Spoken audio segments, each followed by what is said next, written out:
Thunder does not warn before it strikes. Neither did he. In the ancient city of Oyo, there ruled a king unlike any other, Sango, the fourth Alaafin, a man who did not simply command armies, he commanded the sky itself. Lightning answered when he called it, storms bent to his will, the people feared him, the people worshipped him. But even a king who controls thunder cannot control the hearts of men forever, and that would be his undoing. Sango did not rule alone. Two warriors stood beside him, men whose names traveled faster than his own, Gbonka and Timi, fierce, loyal, beloved by the people of Oyo. For a while, that loyalty was Sango's greatest strength, but power shared is power questioned.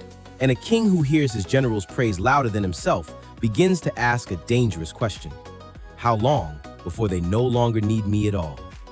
So Sango made a choice, a cold one, a calculated one. He would not wait to find out which of his generals might rise against him. Instead, he set them against each other, ordering Gbonka and Timi into direct combat, believing that whichever man survived would be too weakened, too wounded, too broken to ever threaten the throne again. Let them destroy each other, he reasoned. Then the crown stays safe. The battle came. Gbonka, drawing on his own formidable power, defeated Timi. The warrior fell, one threat silenced. But here is where a king's arithmetic failed him, because Gbonka did not fall too. Gbonka survived. And a surviving warrior, one who now understood exactly how far his king would go to feel safe, was far more dangerous than two living generals ever were. So Sango turned again. If Gbonka would not destroy himself in battle, then Sango would simply order him killed outright. Would Gbonka kneel and accept his fate quietly, the way a loyal soldier might? Or would he do what no one expected and speak the truth out loud? He chose the truth. Gbonka did not run. He did not hide.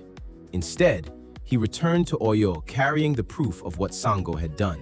And he said, before the chiefs and the people of the kingdom, that the king who ruled the thunder had used his own generals as pawns, sacrificing loyal men not for the safety of Oyo, but for the safety of his own throne.